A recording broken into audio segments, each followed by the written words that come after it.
Hey, it's your boy Mr. CJ. What it do? Back with another video. In this one, I'm gonna tell you about how to apply with Chase. All right, we know Chase is one of the major banks out there, but Chase is known to be one of the bougie banks out there. So you're gonna have to step at them correctly if you want to stack up with their credit cards. All right, when you jump into the credit game with Chase, one of the first things you're gonna hear about is that 524 rule. All right, so the 524 rule we know is you cannot have 5 new credit card accounts on your credit profile within the last 24 months, or Chase is going to deny you, whether you got good credit, fire credit, or not. The denial letter going to say too many new recent accounts. All right, so that's how they roll. They just don't want to see that.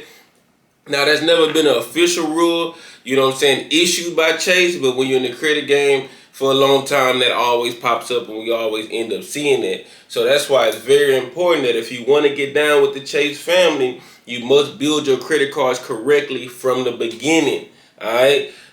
You don't want to just be out there applying for random credit cards all the time, because once you hit over 5 credit cards within those 2 years, you out of there. All right, and Chase do have some nice credit card perks. They got some nice reward systems. And it's really good to get down with the Chase family, especially when you're trying to jump over on the business side. They are a major bank, and a lot of people like them. I like them as well.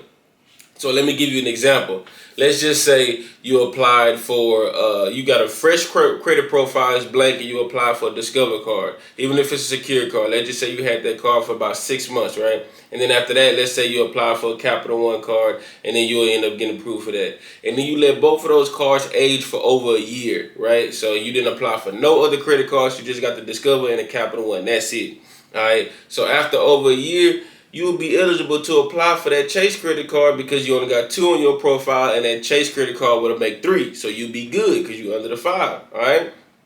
Now, I say over a year because Chase usually don't like to be your first credit card. I've seen it before, especially with students. It's happened before if you have like a banking relationship with them and, you know, you're showing deposits and they kind of know who you are. I've seen it happen, but they really like to be your first bank, your first credit card. So they want to see over a year's worth of history on your credit report. So if you only got those 2 cards and over a year, you know, no late payments, no collections, credit score 700, over 680, you'll be fine to apply. All right. Now, here's the thing about, you know, Chase as well. Chase is known to not always give an automatic approval, right? So you can end up applying for them, and then you might get an email that come back to say, we have received your application. Give us 7 to 10 days, and then we'll give you a decision. So when that happens, that's pretty much meaning they finna verify you. So you didn't get denied. You're just in that pending process, because if you get denied from Chase, you'll get an instant denial for sure. All right? So what that means is they finna check your identity. That's why it's also important on your credit profile that your name is accurate on your credit profile and that your address is accurate on your credit profile, all right? So if you got old addresses still on your credit profile, you need to get that deleted, you need to get it removed, you need to get it updated with your most accurate address, and you need to check to make sure that your name is spelled correctly as well, because your credit profile is known to have a whole bunch of old addresses on there and having names misspelled. So when you filling out the application, and then you putting your new address on there, they're pulling your credit report, seeing that old stuff on there, it can cause that identity, verification process to take longer than what it should. But anyways, when that happens, you can call up the bank, tell them, over at Chase, and be like, hey, I just recently got approved. You know what I'm saying? I just want to know if there's anything you guys need to verify, this, and that, to make this process go, a little faster. You'll get a bank rep that'll get on there and tell you like, oh yeah, can you give me your name? Can you give me your address? Can you give me your phone, not your phone number, your social? They'll just ask you some personal information about you. Well, they might ask you for your phone number, I don't know. They'll just ask you a bunch of personal information. And then once you verify all the information they do end up asking you, then they'll end up going ahead and, slide in with an approval, and then you end up being good. So that's what that usually means right there. So make sure all that information is accurate and you're good. Now, to stack up with them, it's usually to go for that Chase Freedom first. All right, so if you do your research and go look at all Chase personal credit cards, you'll see they got the Chase Freedom Unlimited, they got the Chase Freedom Flex, and they got the Chase Sapphire. So people usually go for the Chase Trifecta, meaning they getting all 3 of those. So if you're going to get all 3 of them, you got to do it correctly. So if boom, start with the Chase Freedom, you end up getting approved from that based off the example I just told you, you'll be good. Now the Chase Freedom Unlimited, it has 1.5% cash back. So that's like an everyday card. You know, just swipe it, you get 1.5% cash back on everything you swipe, and then you can end up using those points for cash back, or in the Chase portal, you know, you can transfer those points. After you had that card for a while, then double back. I always say 3 to 6 months. Double back, then go get the Chase Freedom Flex. Boom. It's similar to the Chase Freedom Unlimited, but this one right now they have a 5% quarterly category. So that means you can change the categories quarterly of how you want to spend that credit card. So each quarterly category has a different, you know, perk. You know, it could be gas, it could be online shopping, it could be different things that you can set that'll be that Chase will set that'll be good for you to use, like groceries again, gas, online shopping, dining, and you're gonna get 5% back on that. Boom, you get the Chase Freedom Flex. After you get that one, wait a little bit more time, then you can go to the Premier card, which is the Chase Sapphire. Now the Chase Sapphire got the 3% dining. Every time you go out to eat, you get 3 times the points on that. And then they got the 2 times the points on the travel. You know what I'm saying? So when you swipe for travel, you get 2 times the points on that. And that's with those Chase reward points. Now the Chase Sapphire, you know, it's gonna be their Premier card, so they're gonna hit you for an annual fee. It's only $95, so it's not a lot, but it's still an annual fee.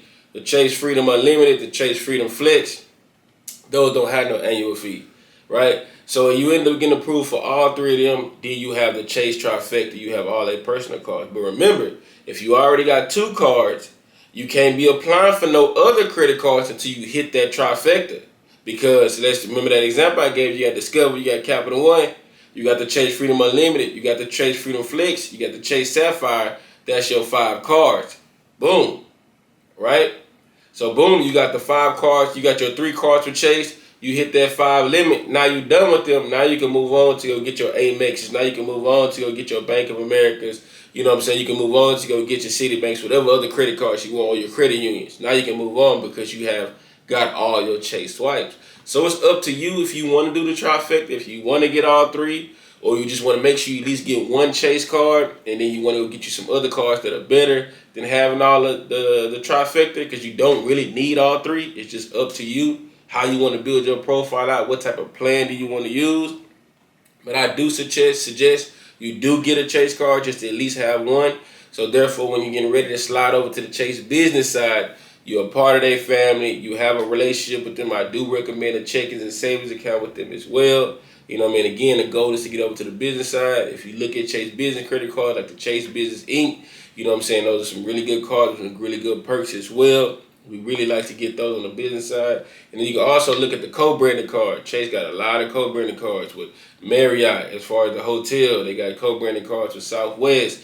You know what I'm saying? And United as far as the airlines and stuff like that. And the co-branded cards are really easier to get to as well. You know what I'm saying? So you can take a look at them. So all I'm telling you is make sure you strategically plan if you want to get in a Chase family. So just make sure you have at least 1 year's worth of credit history with some credit cards already before you step to them. That's going to increase your chances. Have a banking relationship with them. That's going to increase your chances. Make sure you don't have over 5 credit cards within the last 24 months. That's going to increase your chances. Also, make sure you have accurate information on your credit report. That's the same accurate information that you put in your application. That's going to increase your chances for automatic approval, and then you'll be set. You'll be tapped in with Chase, and you can move on to your other cards. All right, that's exactly how you apply with them, and you'll be all good. All right, got some more sauce coming from your boy, man. Y'all already know it's Mr. CJU. Hap, hap.